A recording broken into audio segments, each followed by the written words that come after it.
C, mata kuliah Pak Dewasa yang dibimbing oleh Bu Damayanti. Perkenalkan, nama saya Masih Lilis Manao.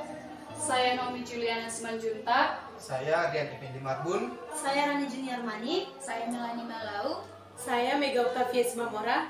Kami hendak mempresentasikan video pembelajaran kami yang berjudul Pembinaan Orang Dewasa untuk Apa, yang terdiri dari 4 poin.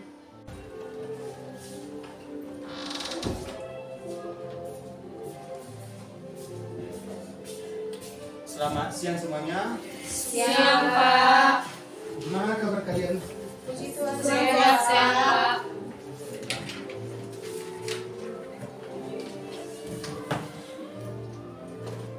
Apakah kalian sudah belajar?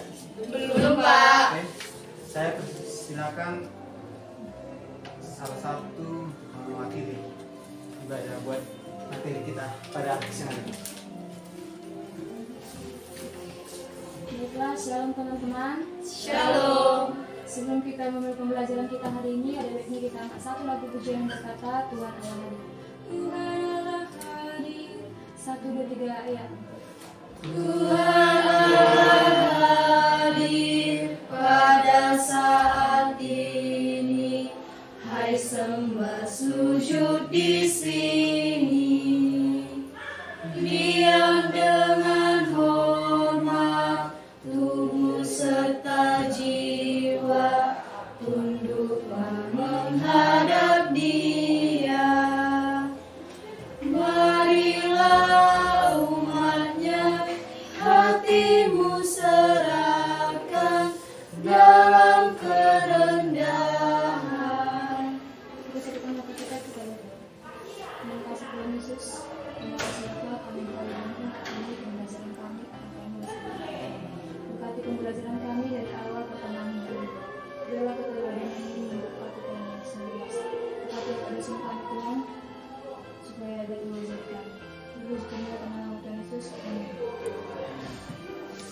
Terima kasih buat adik Mas Jan yang sudah membawa kebaikan.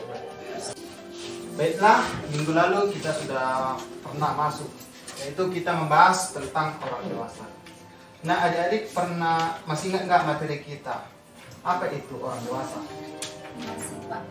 Coba dulu adik Melani. Apa itu orang dewasa? Orang dewasa adalah pribadi yang telah mencapai usia 22 tahun ke atas, Pak. Terima kasih. Coba dulu saudara Mega, masih ingat nggak secara kronologisnya? Ada 3 golongan. Secara kronologis, ada 3 golongan manusia dewasa yang biasa kita kenal. Yang pertama, golongan dewasa awal atau dewasa muda, yaitu mereka yang berusia 22 sampai 40 tahun. Yang kedua, golongan dewasa menengah atau parubaya, yaitu yang berusia antara 40 sampai 60 tahun. Ketiga, golongan dewasa lanjut atau lazim disebut kelompok lanjut usia atau lansia, yaitu mereka yang telah mencapai umur 60 tahun ke atas. Terima kasih. Minggu lalu kita pernah belajar tentang beberapa mitos yang dihadapi gereja dalam membina orang dewasa. Coba dulu sebutkan, Rani.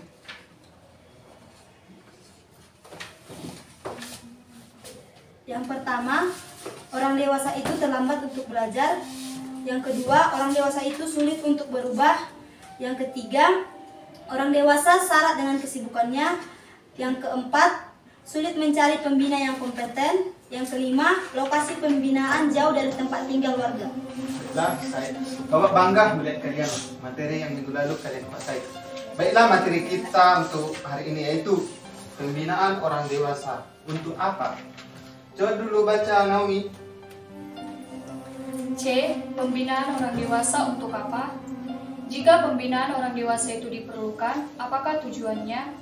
Ada alasan individual dan alasan komunitas mengapa kita mengelola pendidikan orang dewasa. Yang termasuk ke dalam alasan individual ialah sifat dan dinamika perkembangan pribadi, sifat iman yang dinamis, berbagai kebutuhan pribadi yang perlu dipenuhi, serta tantangan dan tuntutan dunia tempat kita berada dan berkarya. Adapun yang termasuk alasan komunitas ialah misi dan pelayanan gereja, sifat gereja yang dinamis, dan kebutuhan komunitas yang aktif di dalam jemaat. Baik, terima kasih. Di sini ada beberapa alasan mengapa orang dewasa itu perlu mendapatkan pembinaan. Yang pertama, untuk perubahan diri mereka. Kehidupan orang dewasa tidak saja diwarnai perkembangan, tapi juga perubahan atau transformatif. Dalam terang iman Kristen, perubahan kepribadian itu ialah ke arah yang lebih menyerupai Kristus dan tidak lepas dari pekerjaan Roh Allah. Kita diselamatkan oleh anugerah Allah supaya semakin menyerupai Yesus. Nah, adik-adik sekalian, coba dulu buka kitab 1 Yohanes 2 ayat 6. Semua bawa Alkitab, adik-adik? Bapak. Kenapa nggak bawa? Lupa Pak. Oke, baiklah. Dan minggu depan atau hari selanjutnya bawa ya. Coba dulu bacakan satu-satu, adik-adik sekalian. Pak, Baik, dari Mas Yan. 1 Yohanes 2 ayat 6 berkata, barang siapa mengatakan bahwa ia ada di dalam Dia, ia wajib hidup sama seperti Kristus telah hidup. Ya, baik. Dalam 1 Yohanes 2 ayat 6 dikatakan, barang siapa mengatakan bahwa ia ada dalam Dia, ia wajib hidup sama seperti Kristus telah hidup. Di sini ada yang tahu artinya itu apa? Baiklah, Bapak akan menjelaskan artinya, yaitu banyak sifat Tuhan Yesus yang masih perlu kita pelajari, termasuk cara-caranya dalam menghadapi berbagai masalah kehidupan, baik itu di kehidupan dalam keluarga, masyarakat, maupun di sekolah. Baiklah, perubahan itu terjadi karena seorang membuka diri terhadap firman Tuhan, serta dengan ketaatan mempersembahkan hidup seutuhnya kepada Dia. Apalagi setiap orang yang berada dalam persekutuan dengan Kristus, ciptaan baru karena yang lama sedang berlalu dan kebaruan itu menjadi kenyataan. Dalam rangka perubahan diri, jelas diperlukan fasilitator, pembelajaran orang dewasa. Kalau kehidupan orang dewasa berubah dari gelap ke dalam terang, dari kekebalan pada hidup yang bijaksana, dari kebodohan pada hidup yang berhikmat, dari sikap mental negatif pada sikap mental yang positif, atau dari hidup dalam hawa nafsu, kedagingan pada hidup yang dipimpin dan bersama dengan Roh Kudus. Dampaknya akan dirasakan oleh anggota keluarga, baik secara langsung maupun tidak. Orang tua yang mengalami pembaruan oleh karya Tuhan tentunya mengalirkan dampaknya ke dalam rumah tangganya. Perubahan secara perlahan itulah yang diharapkan memengaruhi gereja dan masyarakat.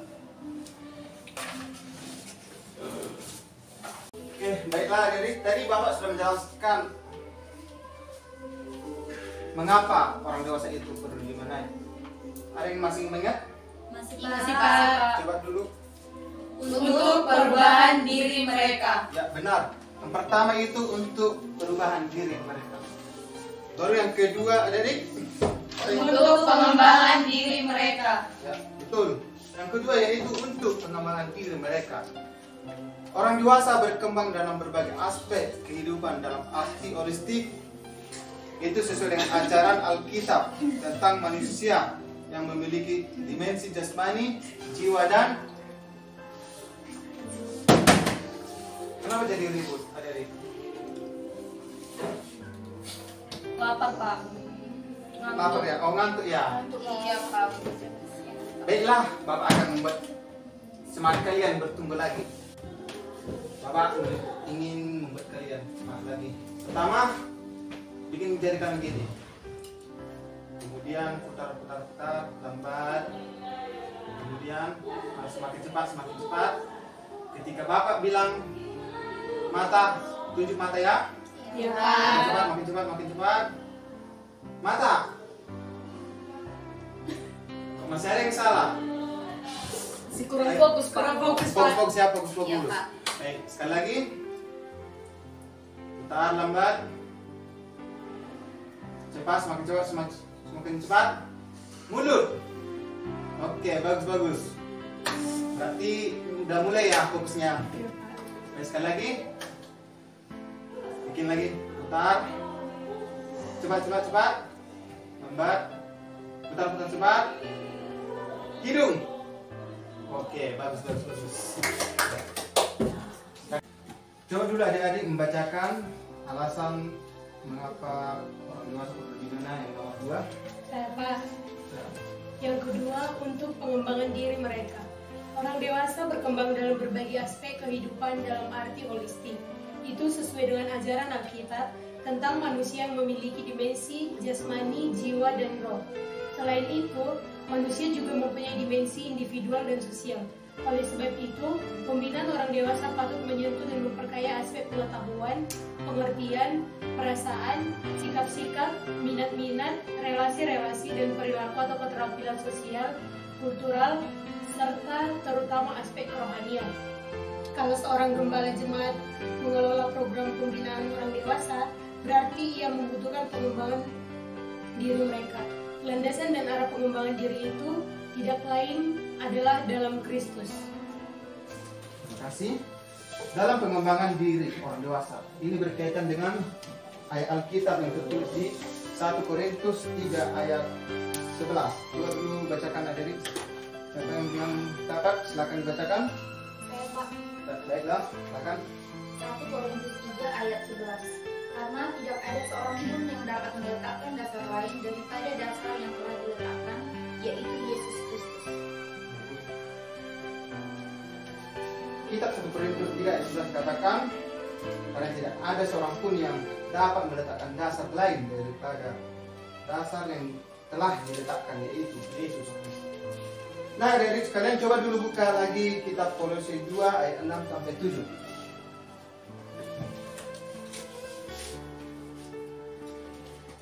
Coba siapa yang sudah dapat? Saya, Pak. Coba bacakan. Kamu telah menerima Kristus Yesus Tuhan kita, karena itu hendaklah hidupmu tetap di dalam Dia. Hendaklah kamu berakar di dalam Dia dan dibangun di atas Dia. Hendaklah kamu bertambah teguh dalam iman yang telah diajarkan kepadamu, dan hendaklah hatimu melimpah dengan syukur. Terima kasih. Ayat Alkitab ini sangat berkaitan dengan pengembangan diri orang dewasa. Jadi jika adik-adik mau pengen membina orang dewasa, ingatlah ayat ini.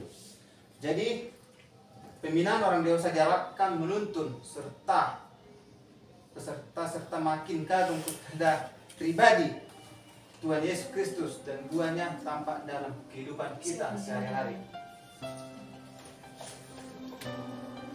Baiklah, kita akan melanjutkannya yang nomor 3. Coba bacakan dulu, Rani. 3. Untuk tugas dan tanggung jawab hidup.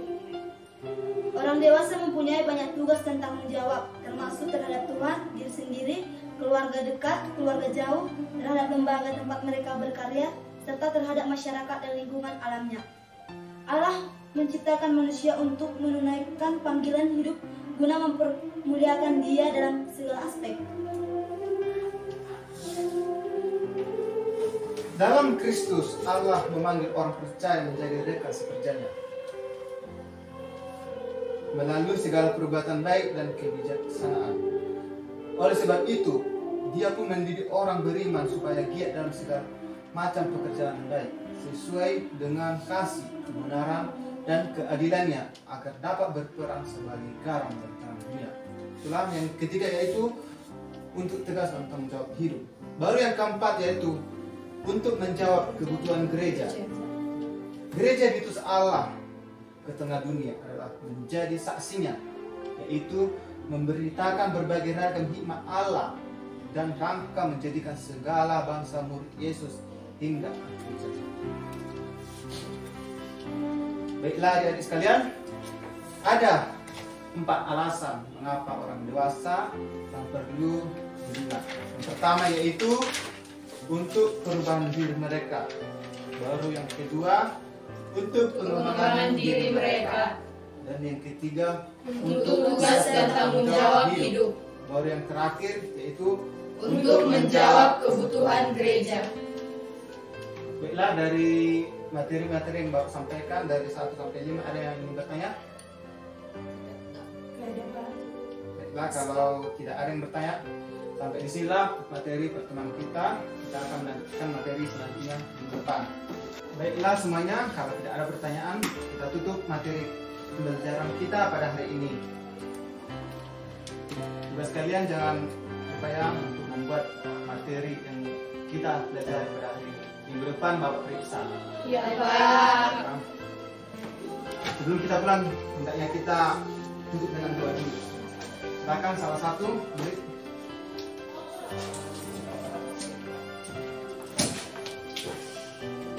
Baiklah, sebelum kita mengakhiri pembelajaran kita, mari kita bersatu dalam doa. Terima kasih Bapak, terima kasih Yesus buat berkat-Mu yang kami terima di sepanjang kehidupan kami. Kami bersyukur Tuhan yang Kau berkati kami sepanjang pembelajaran kami pada hari ini. Tuhan Yesus yang baik, berkati materi yang disampaikan Bapak dosen kami kepada kami, agar menjadi bekal untuk kami dan bekal untuk masa depan kami. Dan untuk Bapak dosen kami berkati Tuhan, serta mengantarkan beliau hingga sampai ke rumah dalam keadaan sehat walafiat. Begitu juga dengan kami Tuhan akan berpisah dari tempat ini, Kami tetap melindungi kami. Segala kehidupan dan aktivitas kami selanjutnya kami serahkan dalam tangan Tuhan. Dalam kami persahabatan setiap kehidupan kami. Terima kasih Bapa, kami hanya memohon dan minta kepada-Mu saja. Amin. Sampai jumpa di minggu depan. Shalom semuanya. Shalom Pak.